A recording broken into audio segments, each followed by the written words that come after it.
Iglesia Cristiana La Familia presenta un mensaje a la luz de la palabra,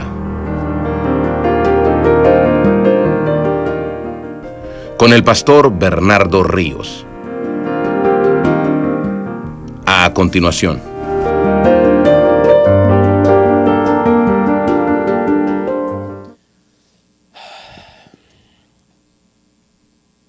Hebreos capítulo 5, verso 11. ¿Lo encontró? Vamos a leer la palabra, dice así. Acerca de esto tenemos mucho que decir y difícil de explicar, por cuanto os habéis hecho tardos para oír. Leámoslo una vez más, está corto. Dice así: acerca de esto tenemos mucho que decir y difícil de explicar, por cuanto os habéis hecho tardos para oír. Acompáñeme a orar, por favor, y ore por mí.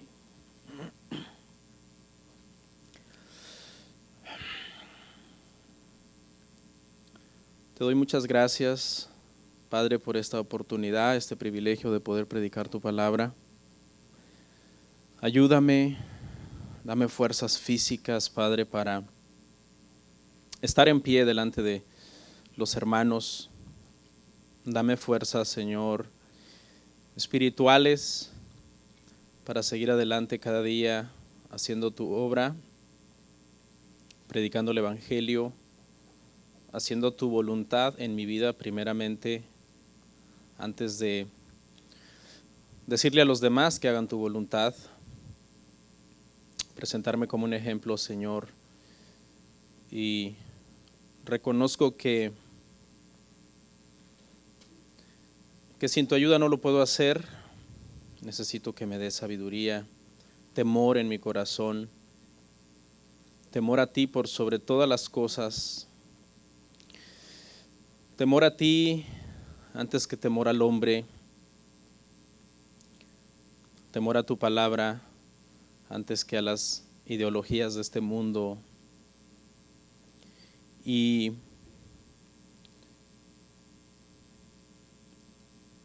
fuerza, Padre, gracia, favor tuyo para servirte.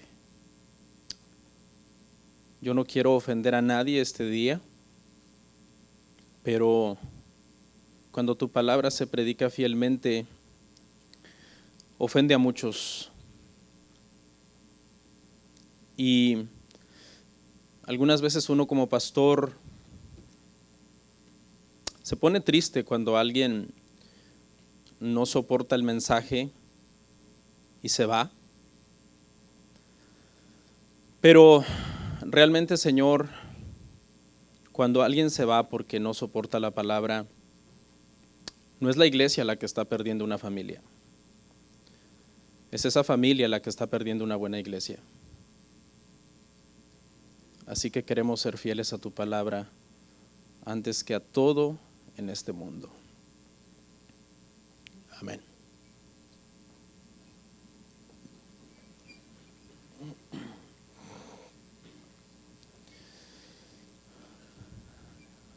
Este pasaje que vamos a ver hoy, de Hebreos 5:11 hasta el 14, terminando el capítulo 5, y luego de Hebreos 6, del 1 al 8, que es hasta allá hasta donde vamos a llegar hoy. Hebreos 6, del 1 al 8, ahí vamos a parar. Este es uno de los pasajes, hermanos, que en Hebreos se le llama, en el libro de Hebreos se llaman pasajes de advertencia. Hay varios pasajes de advertencia en Hebreos. Hasta ahora hemos visto 2 pasajes de advertencia. Si usted quiere recapitular un poco, en Hebreos 2, 1 al 4, vimos un llamado a no rechazar la salvación. Fue una advertencia. Cuidadito con rechazar la salvación. En Hebreos 3, del 7 al 9, vimos un llamado a no endurecer el corazón. Y el día de hoy, en este pasaje, hermanos, vamos a ver un llamado a los apóstatas. Ese es nuestro tema el día de hoy, un llamado a los apóstatas.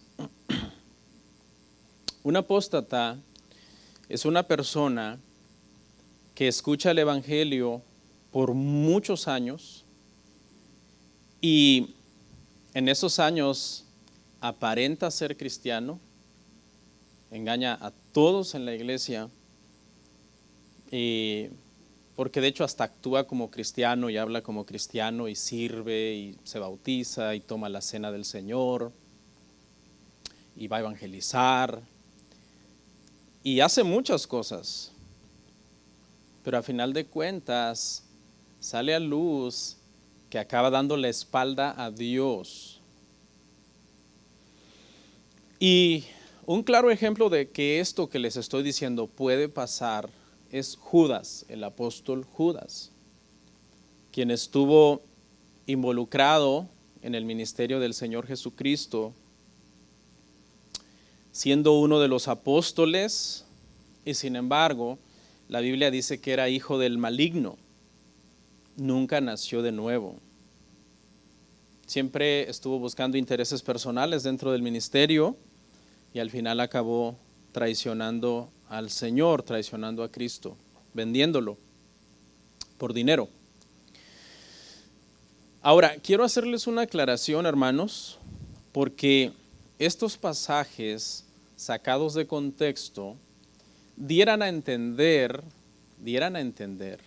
que un verdadero cristiano nacido de nuevo puede apostatar y puede al final de su vida o de sus días acabar dándole la espalda a Dios de forma total y final, de tal modo que termina en el infierno. Esa es la interpretación errónea, esa es la que debemos de tener cuidado el día de hoy, de entender bien lo que vamos a estudiar. Porque yo ya les dije quiénes son los apóstatas. Son los que nunca nacieron de nuevo. Pero la gente que estudia estos pasajes muy por encima dice, no, un hijo de Dios, nacido de nuevo y que es verdaderamente regenerado y justificado y que fue salvo de forma genuina por Cristo, puede apostatar y puede acabar en el infierno. Es decir, después de ser hijo de Dios, puede dejar de ser hijo de Dios y entonces volverse un hijo de Satanás y terminar en el infierno. Entonces, estos pasajes son controversiales porque hay una pugna entre estas dos posturas. Aplicando estos pasajes a cristianos nacidos de nuevo y diciendo, sí, un cristiano puede acabar en el infierno, pero el día de hoy, con la ayuda del Señor, espero que lo podamos comprender, que este pasaje no está dirigido a cristianos nacidos de nuevo, sino que se le está hablando a los apóstatas, a los Judas, a los que pueden estar muchos años en la iglesia y hacer todo lo que les mencioné anteriormente, pero nunca nacieron de nuevo. Y ese es el llamado el día de hoy para los apóstatas que están aquí hoy sentados. Porque dentro de nosotros el día de hoy aquí hay apóstatas, hay gente que dice ser cristiana, pero que no son. Y podemos ver sus frutos, su vida da unos frutos no de un cristiano, sino de un impío. Vamos a ver nuestro primer encabezado el día de hoy, hermanos, y le puse por título, los apóstatas se resisten al crecimiento espiritual. Y váyame siguiendo ahí en Hebreos 5:11 hasta el 14, por favor. Los apóstatas se resisten al crecimiento espiritual. ¿Listos? Lea conmigo. Dice así, acerca de esto tenemos mucho que decir y difícil de explicar, por cuanto os habéis hecho tardos para oír. Porque debiendo de ser ya maestros, después de tanto tiempo, tenéis necesidad de que se os vuelva a enseñar cuáles son los primeros rudimentos de la palabra de Dios, Y habéis llegado a ser tales que tenéis necesidad de leche y no de alimento sólido. Y todo aquel que participa de leche es inexperto en la palabra de justicia, porque es niño. Pero el alimento sólido es para los que han alcanzado madurez, para los que por el uso tienen los sentidos ejercitados en el discernimiento del bien y del mal. Bueno, vamos a hacerle una cirugía a este pasaje. La primera frase que vamos a ver dice: tenemos mucho que decir y difícil de explicar. En el contexto, hermanos, recuerde que esta epístola a los hebreos está dirigida a hebreos. Hay dentro de este grupo hebreos que se han acercado al evangelio, pero que todavía están luchando con muchos conceptos del judaísmo. Están en esa lucha de conciencia con esos conceptos, con esas cosas que se venían practicando en Israel por 1500 años desde Moisés. Y no les era fácil entender plenamente el evangelio, porque con una mano querían tomar el evangelio y a Cristo, pero con la otra mano no querían soltar el judaísmo y todos los conceptos judíos que ellos practicaban. Entonces, por favor, tenga en cuenta este contexto histórico, porque esto es lo que nos va a ayudar mucho a entender el resto del pasaje. Habla el autor de la primera dificultad para enseñarle a esta gente. La primera dificultad para enseñarle a esta gente es que el mensaje del evangelio no es breve. El autor dice, tengo mucho que decirles, mucho. No sé si le ha pasado que cuando usted tiene mucho que decir no sabe ni por dónde empezar. Porque usted dice, es que tengo tanto que decir que mejor no te digo nada. Y ese es el dilema en el que estaba en este momento, hermanos. El autor de Hebreos dice, están ahí, están escuchando el evangelio y casi dan el paso de confiar plenamente en Cristo y dejar de confiar en el judaísmo. Y casi cruzan esa línea y es tanto lo que les tengo que decir. ¿Sabe, hermanos, que el evangelio tiene su grado de dificultad? No es en sí dificultad que usted primero tenga que hacer un instituto bíblico, aprender griego y hebreo para poderlo entender. No me refiero a eso, no me refiero a una cuestión académica, no. Me refiero a que el Nuevo Testamento es amplio, son 27 libros. Tienes que leerlo, tienes que sacar tiempo para leerlo, para poder entender el evangelio. Que nosotros sabemos que el apóstol Pablo enseñó en Efesios que en el Antiguo Testamento el evangelio era un misterio y en el Nuevo Testamento fue ¿qué? Desvelado. Pero tenemos que leer el evangelio. Usted tiene que pasar tiempo leyendo el evangelio, entendiendo las diferencias entre los evangelios y las cartas, entre los libros de historia y los libros apocalípticos. Requiere que nosotros, hermano, hagamos nuestro trabajo. Leer la Biblia varias veces en tu vida, desde que te conviertes hasta que mueres, no es trabajo fácil. Es un trabajo extenuante, hermano, porque la Biblia es un libro grande. A primera vista, intimida. Tú dices, ¿ese libro alguna vez alguien lo habrá leído en la historia del cristianismo? Claro que sí. George Mueller la leyó 200 veces de pasta a pasta y 50 veces de esas 200 lo hizo de rodillas. Lo que pasa es que a veces nuestro orden de prioridades no está bien establecido. Tenemos tiempo para todo y nunca apartamos tiempo para Dios. Decimos, ahí si me sobra tiempo, ahí voy a leer un rato la Biblia, pero no es así, hermano. Realmente Dios tiene que ser una prioridad para nosotros. Pero la primera dificultad entonces es que hay mucho que decir, vea la que sigue, y difícil de explicar.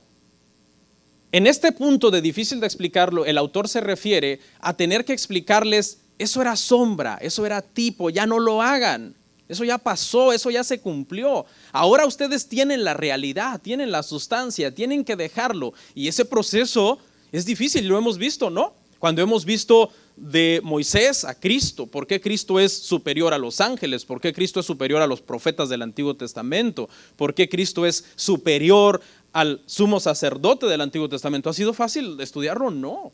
Requiere su diligencia, su empeño, su concentración. Primera cosa, entonces hay mucho que decir. Segunda cosa, es difícil de explicar. Y vea la tercera dificultad. Estas personas se han hecho tardos para oír. 3 dificultades.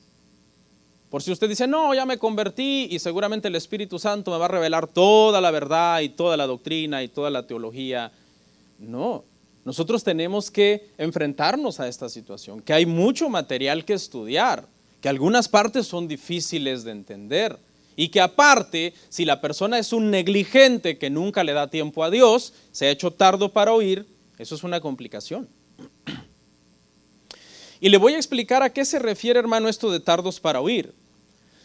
Esto de tardos para oír, hermano, se refiere a personas perezosos espiritualmente.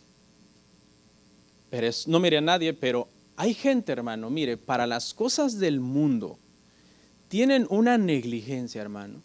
Son trabajadores al extremo, le pueden trabajar 16 horas sin parar. Y dicen, ni lonche voy a tomar porque así acabo antes, a la 1 de la mañana. Una diligencia para las cosas del mundo. ¿Sabe por qué? Porque aman el dinero. Eso es todo. Aman el dinero. Pero en las cosas espirituales, hermano, son flojos, perezosos, irresponsables. No leen la Biblia, no oran con su esposa ni con sus hijos, nunca tienen un devocional en casa. Y el domingo, hermano, el cuerpo les pesa 1 tonelada, no lo pueden levantar de la cama. Y dicen, ay, el domingo es el día de descanso. No, el domingo es el día del Señor. El domingo no es el día de descanso. El domingo es el día del Señor. Es el día que nosotros adoramos, escuchamos la palabra, nos reunimos con nuestros hermanos en la fe. Y esta es la gente que es tarda para oír. Son lentos, la palabra tardo quiere decir lento, sin energía y flojo. ¿Quién de ustedes alguna vez ha contratado un ayudante flojo, perezoso? No levante la mano, no sea que esté aquí y diga, ay, levantó el hermano, yo creo que lo está haciendo por mí, aquel día que me llevó.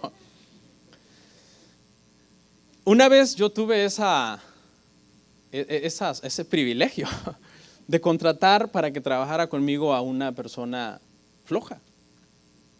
Y tú dices, no, esta semana el viernes de pago y que se vaya. Porque no hace bien las cosas, tiene una mala actitud. Me acuerdo que me decía, no, ahí téngame paciencia, lo que pasa es que yo en mi país era profesional y aquí pues barrer y todo esto pues como que no es lo mío. Ah, pues ahora es lo tuyo porque te voy a pagar. Pero si usted hace un contraste, hermano, si usted es una persona que tiene un trabajo y hace un contraste entre un ayudante pilas, como dice mi esposa, y un ayudante flojo, yo le aseguro que a usted le va a caer mal el ayudante flojo. Aquel que va a hacer las cosas con mala actitud, lo mandas tráeme una herramienta. Y tú dices, no, pues tal vez ahorita ya va a regresar con la herramienta. Y no, ni se ha ido, ahí sigue toda la par tuya. Y el otro, el que es diligente, apenas le estás diciendo, mira, ni le tienes que decir, tiene iniciativa. Él ve que estás moviendo algo, dice, lo vamos a subir, se ocupa una escalera, la traigo sin que me la pida. Entonces, si a ti te caen mal los ayudantes flojos, a Dios le caen mal también los cristianos flojos, perezosos, que no se dedican realmente al cristianismo, hermano, de una manera genuina. Dice que esta gente debería de ser ya maestros. Ya habían tenido tiempo aprendiendo y no aprendían y no aprendían, se les olvidaba, no practicaban lo que aprendían y ese es el problema. Dice que tienen necesidad de que se les vuelva a enseñar, dice el autor. Ahí seguimos en Hebreos 5 en adelante, 11 en adelante. Tienen necesidad de que se les vuelva a enseñar. En el griego habla de enseñar el ABC de cero otra vez, de cero. Habla en cuestiones geométricas, habla de volverle a enseñar a alguien las figuras más básicas de la geometría. Por ejemplo, se imagina que alguien venga y me diga, ok, hermano Bernardo, le voy a enseñar geometría. ¿Qué figuras geométricas son con las que quiere que empecemos? Hermano, por favor, ¿me puede explicar qué es el cuadrado? No sé qué es el cuadrado, no sé qué es el círculo. O sea, las cosas más básicas se le tienen que estar repitiendo al que es tardo para oír. ¿Qué es un punto? ¿Cuál es la distancia más corta entre dos puntos? Una línea recta. Conceptos básicos de esa materia se le tienen que volver a repetir a la persona, porque nunca realmente ha practicado nada. Dice, se le tienen que volver a enseñar los primeros rudimentos de la palabra de Dios. En el contexto está hablando del Antiguo Testamento, no existe el Nuevo Testamento en este momento todavía compilado, y se refiere a que él tiene que volverles a explicar cómo en el Antiguo Testamento muchas cosas eran solo sombras, eran solo figuras, pero que ahora en el Evangelio eran una realidad, y ellos estaban batallando mucho con estos conceptos. Habéis llegado a ser tales, escuche, que necesitan leche y no alimento sólido. Ponga atención porque dice, habéis llegado a necesitar leche. Los bebés no llegan a necesitar leche, los bebés nacen necesitando leche. El que llega a necesitar leche es el que usó leche cuando era bebé, luego crece un poquito, como que experimenta con los sólidos y aprende a comer sólidos, luego se enferma y vuelve a llegar una vez más a necesitar leche. Habla de retroceso. Habla de alguien que tiene que volver otra vez a las doctrinas más básicas, a las cosas más básicas, y que se le tiene que volver a repasar. Y ahora, ¿cuál es el problema con la leche? Aquí esta palabra leche, hermano, metafóricamente está hablando para cosas básicas del cristianismo, de la fe, que se le tenían que volver a enseñar. El problema es que el que siempre está con esa leche es un inexperto, dice en la palabra de justicia, y da una razón, porque es niño, es un niño. ¿Ok? Son cristianos como el Chavo del Ocho. Usted sabe que el Chavo del Ocho era un adulto actuando como niño. Vamos a crear un nuevo concepto el día de hoy, el hermano Chavo del Ocho. Es aquel que tiene años aquí en la iglesia, hermano, y sigue actuando como un niño espiritualmente hablando. Todavía no sabe lo principal del matrimonio, lo principal de la crianza de los hijos, todavía no sabe por qué tiene que servir en una iglesia, que por qué en una iglesia se disciplina, que por qué esto, que por qué el otro. Hay que estarle, usted sabe, los niños cuando están chiquitos están pregunte y pregunte, y tú tienes que estarle responde y responde sus preguntas. Lo natural es, hermanos, que todo bebé al nacer crezca físicamente, eso es lo natural. Ahora, si no crece físicamente un bebé al nacer, ¿qué tiene, hermano? Tiene un problema de salud, ¿verdad? Eso es exactamente lo que está hablando este pasaje, que cuando una persona está en la iglesia y dice haber nacido de nuevo y no está creciendo espiritualmente, tiene un problema de salud espiritual. William Barclay en su comentario llama a estos cristianos bonsai. No sé si saben de esos arbolitos japoneses bonsai que son miniatura. Nunca crecen. Y de hecho ese es su atractivo, ¿no? Ese es su atractivo, es que sean miniaturas, los compras, los pones en tu escritorio. Pero usted no fue creado por Dios para ser un adorno. Usted fue creado para ser un árbol plantado en tierra, echar raíz profunda cuando venga la tormenta, estar firme, crecer, echar unas ramas grandes donde se ponga un columpio y dar fruto. No para un adorno en la iglesia por años y que al último acabe diciendo, no, ¿saben qué? Yo siempre ni cristiano soy. Yo siempre tuve mis dudas de esa fe cristiana en realidad. Esos son bonsáis. Para no usar otra palabra, ¿no? Pero el alimento sólido es para los que han alcanzado madurez, para los que por el uso tienen los sentidos ejercitados en el discernimiento del bien y del mal. Dice, el alimento sólido no es para los niños. Usted no le va a dar una carne asada a su bebé recién nacido, le va a hacer daño. Le va a dar su lechita primero, pero cuando vaya creciendo, ¿qué tiene que hacer? Darle sólidos, porque los va a necesitar un alimento que lo ayude a crecer. Eso pasa, por ejemplo, en el adoctrinamiento. Cuando alguien es nuevo, se le enseña lo básico. Mire, empiece por leer el Evangelio de Juan, empiece por orar en las mañanas cuando se levanta. Las instrucciones básicas que yo le doy a una persona cuando profesa cristianismo, pastor, me convertí, ¿ok? Pruébemelo. Venga todos los domingos a la iglesia sin dejarse de congregar, porque eso es básico. Congregarnos, la persona, hermano, que se congrega de vez en cuando en la iglesia cristiana, cual sea la iglesia, podemos poner en tela de juicio su fe. Claro, porque el cristianismo no es una religión de uno vivir solitario, aislado. Eso es erróneo. quien tiene esos conceptos, no es que la iglesia me ha hecho mucho daño, no vuelvo a la iglesia jamás. El mundo tiene haciéndote daño desde que naciste. ¿Por qué no le dices al mundo, no vuelvo al mundo jamás? Porque en realidad, como decía el hermano en la clase en la mañana, hay un problema espiritual y lo único que se buscan son excusas para alejarse de Dios. Los hijos deben de ir alcanzando una madurez. No podemos tolerar en nuestros hijos de 16 años actitudes de niños de 2 años. Sabemos que eso no es normal. ¿Ok? Tú, si ves que tu hijo tiene 3 años, 4 años y no está aprendiendo a caminar, ¿qué haces? Te preocupas, ¿verdad? Dices, no, aquí algo está mal. Porque mi niño tiene 3, 4 años y se anda arrastrando. Vas al médico, ¿no? Y si aplicamos eso a lo espiritual, hermano, hay gente que tiene 10, 15 años en el cristianismo y en su vida espiritual se anda arrastrando, hermano. Se andan arrastrando. Apenas les alcanzó para venir a la iglesia hoy, dicen, a saber si volveré el otro domingo. Y leen la Biblia, a veces les entra una, no sé, como una especie de infusión de energía. Ay, voy a leer la Biblia, y ya después paran. Después ya no vienen a la iglesia. Es terrible eso, hermano.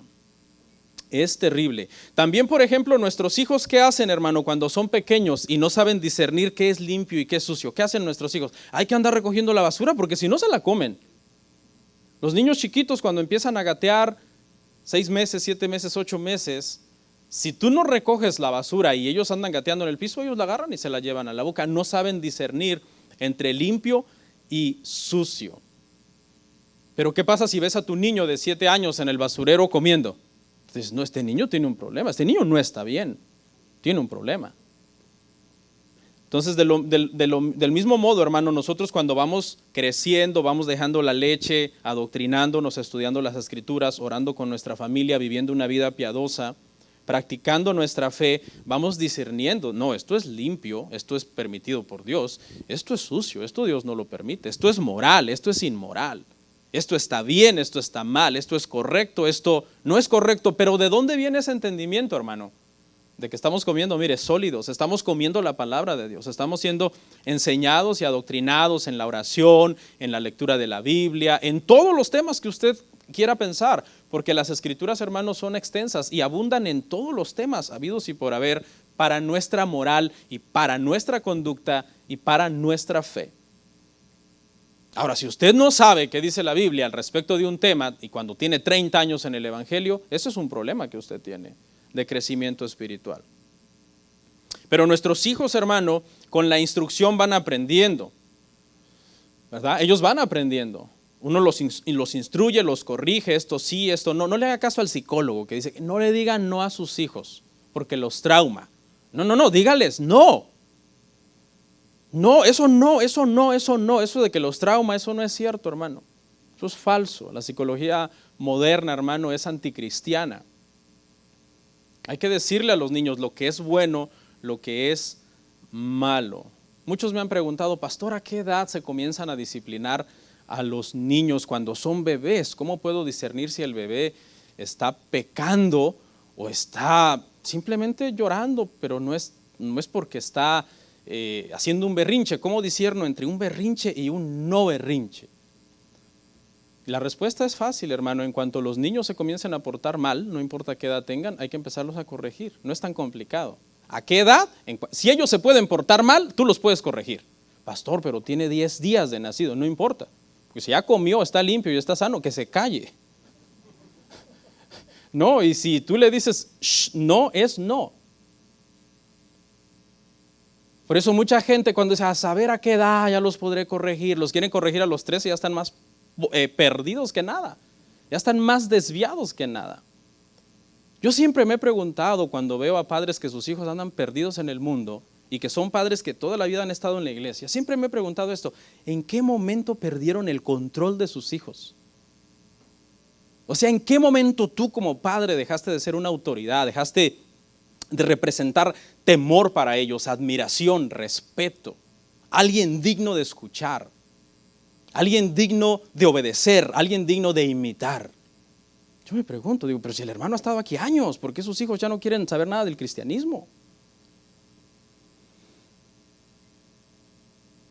Hay padres que están luchando con sus hijos porque quieren una fiesta mundana. Pastor, ¿cómo hago? Es que mi hija quiere una fiesta mundana. ¿De dónde sacó esa idea tu hija? ¿Con quién se junta? O sea, si no fue tu idea hacerle una fiesta mundana, ¿quién es más influencia que tú para tu hijo, tu hija? Ya me fui por otro lado.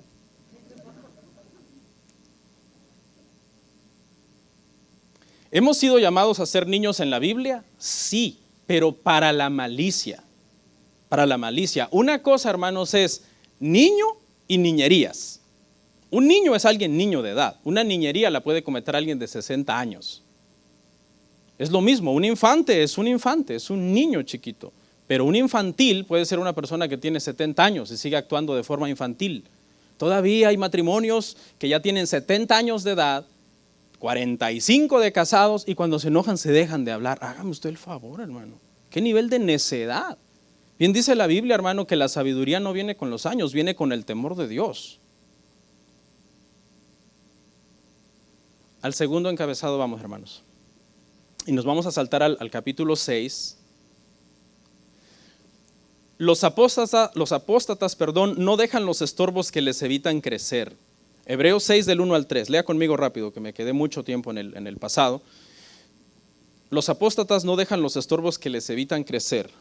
Hebreos 6 del 1 al 3. Por tanto, dejando ya los rudimentos de la doctrina de Cristo, vamos adelante a la perfección, no echando otra vez el fundamento del arrepentimiento de obras muertas, de la fe en Dios, de la doctrina de bautismos, de la imposición de manos, de la resurrección de los muertos y del juicio eterno. Y esto haremos si Dios en verdad lo permite. ¿Okay? Aquí, hermanos, aquí vamos a empezar a hablar de los conceptos judíos. ¿Se acuerdan? Los conceptos judíos que les dije que estos hebreos estaban batallando. Oye, el evangelio está maravilloso, pero todavía quiero ir al templo. Aquí vamos entonces a analizarlos uno a uno. ¿Qué cosas del judaísmo tenían que dejar para entregarse plenamente a Cristo y confiar plenamente en Cristo, que ahí estaban completos en Él y que no necesitaban nada más?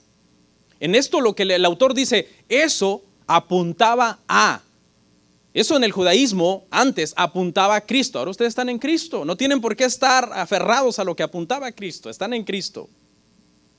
Veamos, lo dice, dejando los rudimentos vamos adelante a la perfección. ¿Okay? Aquí perfección no significa perfectos en el sentido de nosotros ser perfectos, sino de ser maduros, ¿okay? Irreprensibles. Una persona irreprensible no es una persona perfecta, sino es una persona que lidia con integridad con su pecado, que ha confiado en Cristo plenamente. Habla entonces de que dejemos todos estos conceptos judíos que estoy a punto de enumerar y sintámonos completos en Cristo, satisfechos en Cristo, maduros en Cristo. No habla de que los que ya somos cristianos dejemos lo elemental del cristianismo. No se refiere a eso, no lo voy a malinterpretar. Le está hablando a hebreos no cristianos que tienen que dejar conceptos judíos. Porque nosotros no podemos dejar lo elemental del cristianismo. Lo que tenemos que hacer es edificar sobre eso elemental que ya sabemos. Seguir edificando y seguir creciendo. Entonces, en este verso 1 y 2, hermanos de Hebreos, vamos a ver varios conceptos judíos. El primero, del arrepentimiento de obras muertas. Eso es algo de lo que ellos se tenían que desligar. ¿A qué se refiere? Bueno, se refiere a toda la vida ritual. Para los hebreos no cristianos la vida ritual era fundamental. Los sacrificios correctos en el día correcto, el Yom Kippur, las ofrendas por el pecado. Y el autor de Hebreos le está diciendo tranquilos porque ya hubo un sacrificio superior. Todas esas obras muertas de un arrepentimiento fingido no cambiaban el corazón ni el carácter de la persona. Eso es lo que el autor quiere lograr decirles. Eso no cambia el corazón. Sí, tú puedes creer que el sacerdote en Yom Kippur hizo la expiación por ti, pero eso no cambia tu corazón. Tú sigues siendo un malvado, en tu carácter sigues siendo un enemigo de Dios. Solo hacían una obra externa. Sin embargo, cuando un hebreo se convertía a Cristo, la obra comenzaba desde dentro. Cristo estaba dentro de su corazón, el Espíritu Santo habitaba en esta persona y el Espíritu Santo comenzaba a mover a esta persona entonces hacia lo correcto, hacia la santificación. La santificación comenzaba entonces desde dentro de la persona hacia afuera, reflejándose hacia afuera, porque este era un arrepentimiento genuino. Pero el arrepentimiento de obras muertas, de poner la confianza en esos sacrificios, no los ayudaba, no hacía ningún cambio interno realmente en ellos. ¿De qué más? El segundo, váyalos contando ahí conmigo. De la fe en Dios. de la fe en Dios. Esta traducción de la Reina Valera en este caso no es la mejor en esta frase. Una mejor traducción sería de una fe que mira hacia Dios. ¿Cuál es la diferencia entre una y otra? La diferencia es que el autor de Hebreos lo que le está diciendo es, ustedes no pueden ir directamente hacia Dios. Ustedes tienen que ir por el sumo sacerdote que yo les acabo de contar. ¿Se acuerdan que ese fue el tema anterior? El sumo sacerdote, él es el puente. Él es la fe. La fe en Cristo es la que verdaderamente los acabará llevando a Dios. Porque mi Biblia dice eso, no hay otro camino al Padre, hay solamente un camino, se llama Jesucristo. Y aquí el punto, el autor de Hebreos le está diciendo esto a los judíos, no hay dos caminos a Dios. No hay dos caminos, no es que un camino es el judaísmo y otro camino es Cristo, no. Ustedes tienen que poner su fe en Cristo. Esa es la verdadera fe y la verdadera forma de llegar verdaderamente a Dios. El tercero, de la doctrina de bautismos, se refiere a todos los lavatorios judíos, todos los rituales de lavatorios que ellos hacían. A esa palabra bautismo se refiere a eso en este contexto, a lavatorios. Estos hebreos eran muy supersticiosos. Enfrente de cada puerta judía antes de entrar habían vasijas para lavarse. ¿Y cuál es el problema con lavarse? No tiene ningún problema lavarse. El problema es que ellos le atribuían poderes espirituales. Y por lavarse las manos, creían que eso ya les había dado un poco de favor delante de Dios, aunque fueran unos pecadores. Y esa superstición es la que el autor de Hebreo les está diciendo que tienen que abandonar, ese tipo de supersticiones estando ya en Cristo. El que sigue, de la imposición de manos. No se refiere a la imposición de manos del cristianismo, la imposición de manos del cristianismo es bíblica y esa no se puede dejar de hacer. Por lo menos hay dos imposiciones de manos en el cristianismo. Está la imposición de manos para ordenar ministros, que es bíblico, y está la imposición de manos para orar por un enfermo. ¿Ok? No se refiere a esa imposición de manos. ¿Qué imposición de manos entonces es la que los hebreos debían de dejar de tener su confianza en? Era aquella imposición de manos que se hacía sobre los sacrificios para transmitir el pecado de la persona que ponía sus manos sobre el animal. ¿Se acuerda cuando el día de la expiación se echaba un sorteo sobre los carneros y un carnero era enviado al desierto y se le ponían las manos, el sumo sacerdote, para que llevara los pecados del pueblo? Y lo que el autor de Hebreos está diciendo es, en el sacrificio de Cristo Jesús, nosotros no necesitamos andarle poniendo manos a Cristo, nosotros estamos unidos con Él. Cuando Él murió en la cruz, todos nuestros pecados, al poner nuestra fe en Él, fueron llevados y fueron perdonados. No tenemos que estar dependiendo de esta imposición de manos en los animales. ¿Cuántos llevamos? 4, ¿verdad? Conceptos judíos. El que sigue, el quinto, de la resurrección de los muertos. No les está diciendo que dejen de creer en la resurrección de los muertos, no. Sino que cuando se trate de entender la resurrección de los muertos, el Antiguo Testamento no es la mejor herramienta. Porque es cierto que el Antiguo Testamento enseña que hay una vida después de esta. El Antiguo Testamento lo enseña. También enseña que habrá recompensas para los justos y castigos para los malvados. Pero si verdaderamente queremos entender a cabalidad la resurrección, a donde tenemos que verla es en el Nuevo Testamento. Porque la doctrina principal del Nuevo Testamento es la resurrección de Cristo. Ahí es donde nosotros tenemos que ir para entender esta doctrina. Ese es el tema. El tema es llevarlos a una perspectiva más clara, que vino por medio de la resurrección de Cristo mismo. El que sigue, el sexto, es lo mismo, es muy parecido. Igual los está llamando a buscar este tema en el Nuevo Testamento, en la revelación de Cristo y no en el Antiguo, del juicio eterno. ¿Ok? Del juicio eterno, dice, dejen de decir esto es todo lo que habla sobre el juicio eterno del Antiguo Testamento. Es ahora en la persona de Cristo que vamos a entender este tema del juicio eterno. Porque hay libros, por ejemplo, del Antiguo Testamento que son poéticos, que son especulativos y que no son buenos libros para aprender de estos temas. Por ejemplo, Eclesiastés habla del juicio eterno. ¿Es Eclesiastés un buen libro para aprender del juicio eterno? Claro que no, porque Eclesiastés es un libro poético, especulativo, donde Salomón escribe desde la perspectiva, ¿y qué si pasara esto? ¿Y qué si hubiera sucedido esto? Entonces el juicio eterno lo tenemos que aprender en el Nuevo Testamento. Y hay dos cosas básicas. La primera es que el que está en Cristo no recibirá ninguna condenación. Y la segunda es que el que no cree en Cristo ya ha sido condenado. Le hago un resumen entonces de estos 6 conceptos judíos para redondear esta parte. En primer lugar, los está llamando a pasar de un arrepentimiento de obras muertas en rituales al verdadero arrepentimiento en Cristo. Lo anterior eran obras muertas, el arrepentimiento en Cristo son obras vivas. Nos vivifica el Espíritu Santo dentro de nosotros. El segundo, a pasar de una fe en Dios que no era completa porque no había fe en el Mesías que él había prometido, a creer en Cristo como el camino a Dios. La tercera, a pasar de creer en la imposición de manos de los animales, a creer en el sacrificio del Cordero de Dios que quita el pecado del mundo.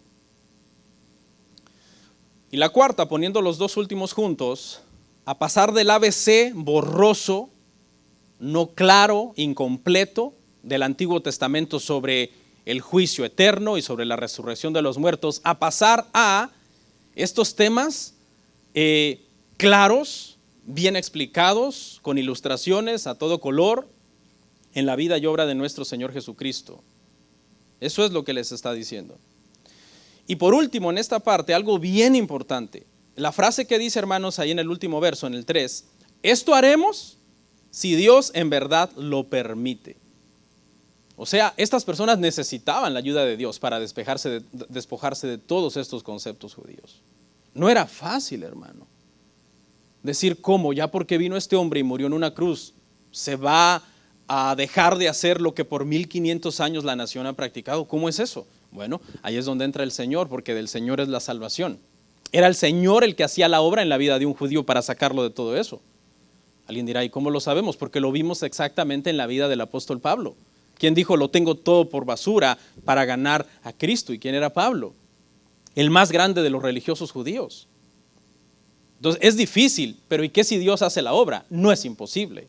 Dios puede sacar, y de hecho actualmente está sucediendo eso, hermano. Estaba leyendo y está sucediendo una conversión grande de judíos al cristianismo. También, irónicamente, muchos cristianos gentiles se quieren hacer judíos, ¿no? Lo cual es chistoso, ¿no?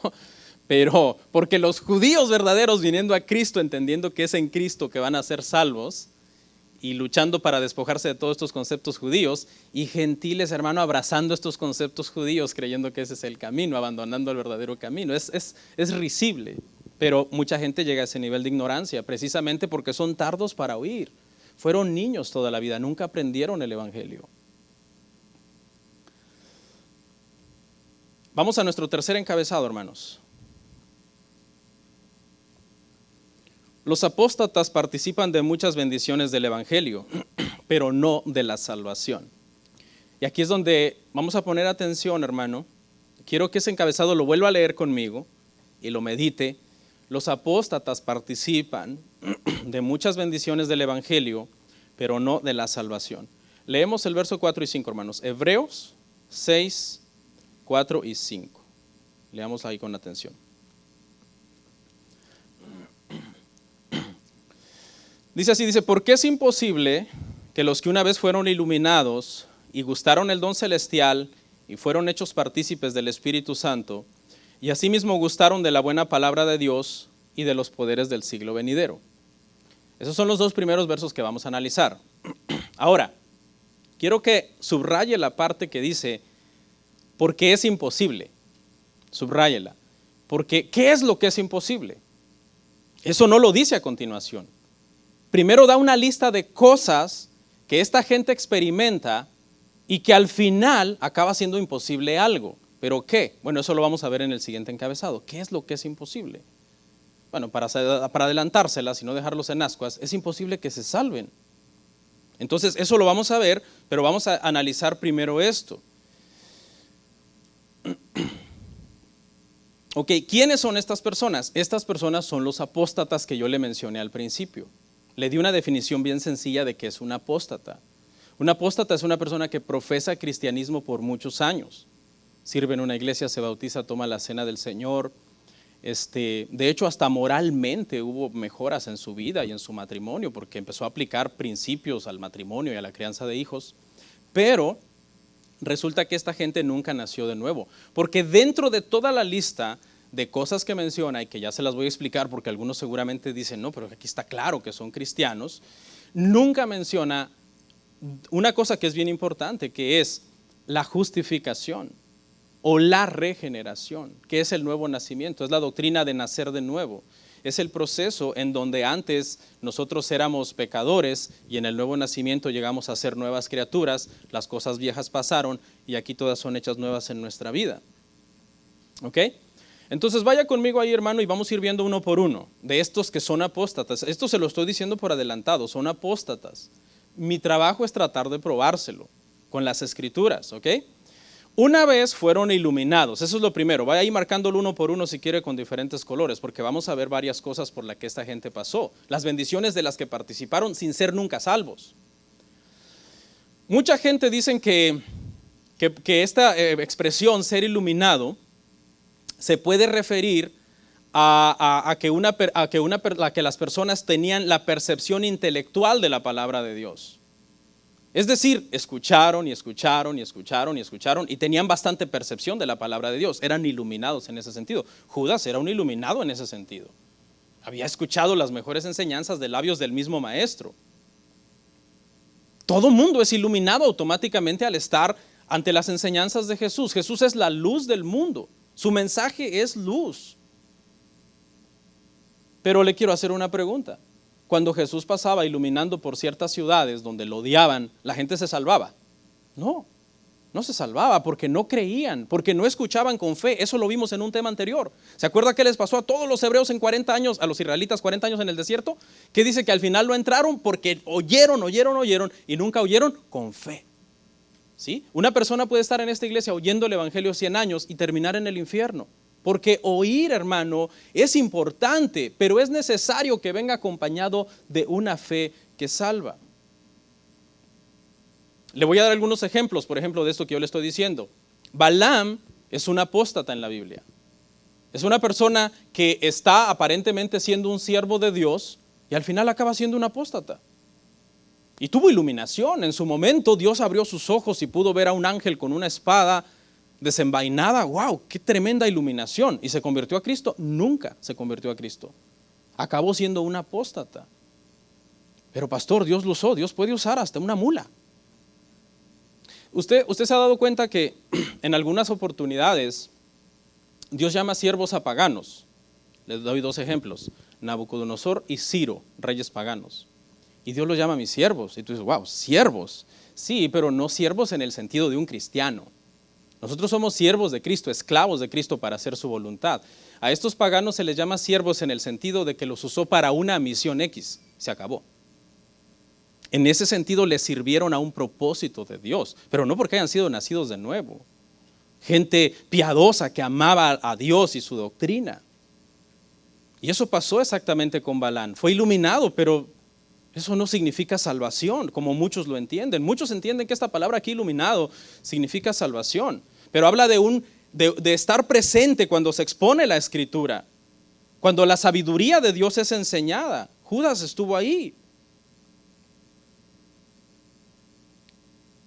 ¿Cómo sabemos que esto es posible? Esto es posible porque Mateo 7:21 al 23 dice que en aquel entonces muchos le dirán, Señor, Señor, en tu nombre echamos fuera demonios, hicimos milagros, hicimos esto. Y el Señor les dirá, apartaos de mí porque yo nunca os conocí. Entonces lo primero que yo entiendo aquí es que estos iluminados no son salvos. Y eso es lo que el pasaje nos va a decir solo conforme avancemos. La segunda cosa es que gustaron del don celestial. Algunos dicen que se puede referir a la cena del Señor. Es una postura poco probable. Lo más probable es que se refiera a que esta generación tuvo la oportunidad de estar presente cuando el don celestial de Dios, de la salvación, vino, que fue Cristo Jesús. Cristo Jesús es el don celestial de la salvación de parte de Dios. Ellos participaron, gustaron, dice esta palabra, gustaron de ese don celestial. Judas gustó de ese don celestial. El problema es que nunca lo recibieron, lo disfrutaron como espectadores. ¿Cuántos espectadores no estuvieron en las campañas que hacía el Señor Jesús? Pero no se trata de ser espectadores. El evangelio no se gusta, hermanos. El evangelio se come, el evangelio se encarna, el evangelio se vive. Es otro lenguaje el que se usa para nosotros. Los catadores de vino, cuando agarran una copa, la huelen, la prueban y no se la toman. Mucha gente está así algunas veces, hermano, en la iglesia. Viene a mi mente aquella ocasión en Hechos 17:32 en que Pablo está predicando un mensaje apasionante acerca de la resurrección y unos griegos lo están escuchando y después de escucharlo dicen, ya vendremos a escucharte otra vez, ya volveremos para escucharte otra vez. Esa es la gente, hermano, que gusta del don celestial, pero no se convierten. Se fue esta gente a saber si iba a haber otra vez. La gente no sabe si va a haber otra vez. El que sigue, fueron partícipes del Espíritu Santo. Fueron partícipes del Espíritu Santo. El problema es entender esta palabra participar como poseer, que el Espíritu Santo viva dentro de la persona. Y aquí la palabra participar tiene más una connotación de asociación, no de posesión. ¿Ok? Le doy un ejemplo. Dos personas pasan aquí enfrente. ¿Ok? Uno viene con fe, entrega su vida a Cristo, el Espíritu Santo viene, habita dentro de él. El otro no, el otro dice yo pasé porque él pasó. Esta persona está participando de alguna forma en lo que el Espíritu Santo está haciendo en la vida de una persona, pero el Espíritu Santo no está haciendo nada en la vida de él. Ese es el problema. Participar del Espíritu Santo no es un lenguaje para cristianos. El lenguaje para cristianos es estar llenos del Espíritu Santo, ser guiados por el Espíritu Santo, ser redarguidos por el Espíritu Santo, ser habitados por el Espíritu Santo, ser santificados por el Espíritu Santo. Ese es el lenguaje para nosotros, no el lenguaje de participar porque estoy viendo lo que el Espíritu Santo está haciendo en la familia X, pero en mi casa no está pasando nada porque el Espíritu Santo no habita dentro de mí, ni habita dentro de mi esposa. No somos cristianos. ¿Qué más gustaron? Gustaron de la palabra de Dios. Gustaron de la palabra de Dios. ¿Usted sabe que hay incrédulos que les encantan las predicaciones? Estaba leyendo la biografía de George Whitefield y allá en los 1700 más o menos, Benjamin Franklin todavía no era presidente y le encantaba oír a George Whitefield. Él iba a oírlo, a oír su predicación porque George Whitefield tenía una retórica extraordinaria cuando hablaba y entonces Benjamin Franklin iba para aprender técnicas de cómo hablar en público, pero nunca nació de nuevo. Hay gente que les encanta la predicación, de hecho a mí me lo han dicho, me encanta la predicación y no son cristianos. Solamente gustan, hermano, de la palabra de Dios. Tenemos otros ejemplos en la Biblia. ¿Cuántos gustaron la palabra de Dios en los labios de Cristo? Muchísima gente gustó la palabra de Dios en los labios de Cristo. ¿Y qué pasó? Al final gritaron crucifícalo. El mismo Herodes le gustaba el ministerio de Juan. Herodes, hermano, tenía una simpatía por Juan el Bautista. Le gustaba la predicación de Juan, aunque era dura. Pero cuando ya llegaba el momento de verdaderamente entregar su vida, no era cristiano. Cuando la mujer lo presionó, porque era un macho beta, ¿sí? No era un alfa, que le cortara la cabeza al pobre Juan el Bautista, fue e hizo lo que la señora le decía. ¿Y no que te gustaba mucho la predicación de Juan? Hay mucha gente, hermano, que puede saborear la palabra desde su sensualidad. Pero eso no es, hermano, ser cristianos. A Ezequiel se le dijo, cómete este rollo y te será amargo en el vientre, porque eso habla de todas las demandas de la palabra de Dios para nuestra vida. Hay gente que gusta la palabra sin ningún compromiso. Dicen, uy, qué bonito mensaje, y al rato salen ahí y empiezan a blasfemar o se van a emborrachar. Eso no sirve. Gustaron los poderes del siglo venidero.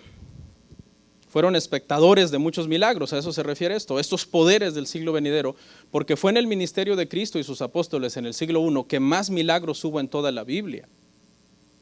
¿Ok? De hecho, Judas hizo los milagros. Él no solo los gustó, él los hizo, Judas. Si tú eres un buen cristiano, aunque nunca hagas un milagro, eres mejor cristiano que Judas, aunque le haya hecho milagros. Porque Judas nunca fue cristiano, fue un falso. Mucha gente me dicen algunas veces, vienen y me ponen un reporte, pastor, vimos a fulano o a fulana, que antes venían aquí, andan perdidos en el mundo, pastor. Son unos borrachos, dicen malas palabras, le deben a todo mundo. Y me dice, ¿por qué, pastor? Si era el hermano tal, la hermana. Me asustaban los hermanos, no lo entienden esto que está pasando. La respuesta es bien fácil, hermanos. No son cristianos, nunca fueron cristianos. Y nosotros les llamamos hermanos por mala costumbre, pero no son nuestros hermanos. De hecho, son un peligro terrible para los cristianos. Porque si hay alguien que sabe atacar la iglesia y vituperar a los siervos de Dios y a la iglesia cristiana, es el que ya estuvo ahí. Yo cuando veo que alguien anda así todo ya tembeleque, que ya no quiere venir, me pongo, ¿con quién se junta? Inmediatamente sale a luz que se juntan con gente que son apóstatas, son enemigos del cristianismo. Y siempre hacen el papel de víctima. Me hicieron, me dijeron esto. Le doy un consejo.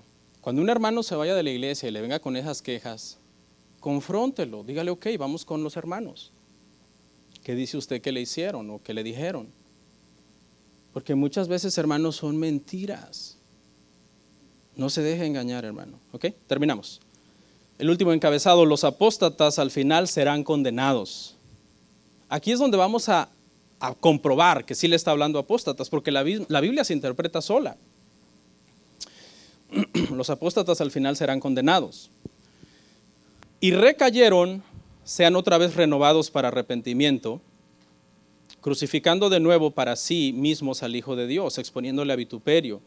Porque la tierra que bebe la lluvia, que muchas veces cae sobre ella y produce hierba provechosa a aquellos por los cuales es labrada, recibe bendición de Dios. Aquí está. Pero la que produce espinos y abrojos es reprobada, está próxima a ser maldecida y su fin es el ser quemada. ¿Se acuerda que le dije que le hiciera highlight a lo que decía, ¿es imposible? ¿Es imposible qué? Aquí está la respuesta. Es imposible que si pasaron por todo esto que les mencioné, milagros, oyeron buenas prédicas, vieron obrar al Espíritu Santo en vida de otros, bueno, todo lo que les dije, y al final recaen, quiere decir, le dan la espalda de forma total y final a Cristo, es imposible que estas personas sean renovados para arrepentimiento, crucificando de nuevo al Hijo de Dios y exponiéndole a vituperio. Eso es lo que es imposible. Es imposible que esta gente sean salvos. ¿Por qué? Porque esta gente ha endurecido su corazón a un punto de no retorno. A ese nivel llegó esta gente. Estuvieron, participaron, sirvieron, se bautizaron, pero al final salió a luz que toda su profesión era falsa, hermanos. Mueren sin Cristo en su corazón y por tanto acaban siendo condenados. Y no mueren porque Cristo salió de su corazón, mueren porque Cristo nunca estuvo en su corazón. Por eso mueren y son condenados. Ahí mismo lo dice, mire lo que dice, crucificando de nuevo para sí mismos al Hijo de Dios y exponiéndole a vituperio. Dice que eso es imposible. Tú no puedes volver a crucificar a Cristo otra vez. La misma oración esa que se hace de reconciliación. Esa gente, hermano, ¿qué pasa? Que aceptando, que reconciliándose, que aceptando, que reconciliándose. Así viven toda su vida, aceptando. Eso no es bíblico. Porque la Biblia dice aquí claramente que no puedes estar crucificando a Cristo cada vez que tú quieras. Y trayendo vituperio sobre la iglesia por esa mala conducta de estar en el mundo, de estar en la iglesia, de estar en el mundo, de estar en la iglesia. El profeta Elías los confrontó y les dijo, decídanse o Baal o Dios. Pero dejen de estar claudicando con ese pensamiento en su mente.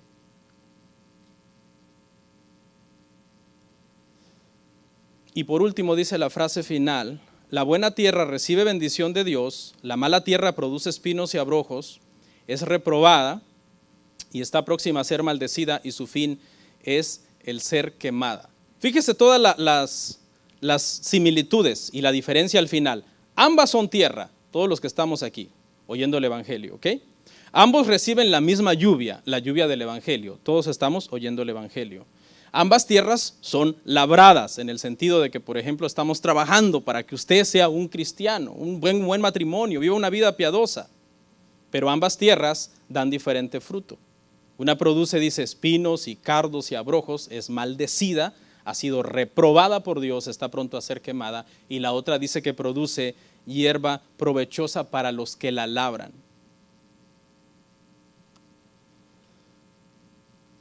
Y ese es, hermano, esos son los apóstatas. Los apóstatas, hermanos, son personas que no son cristianos.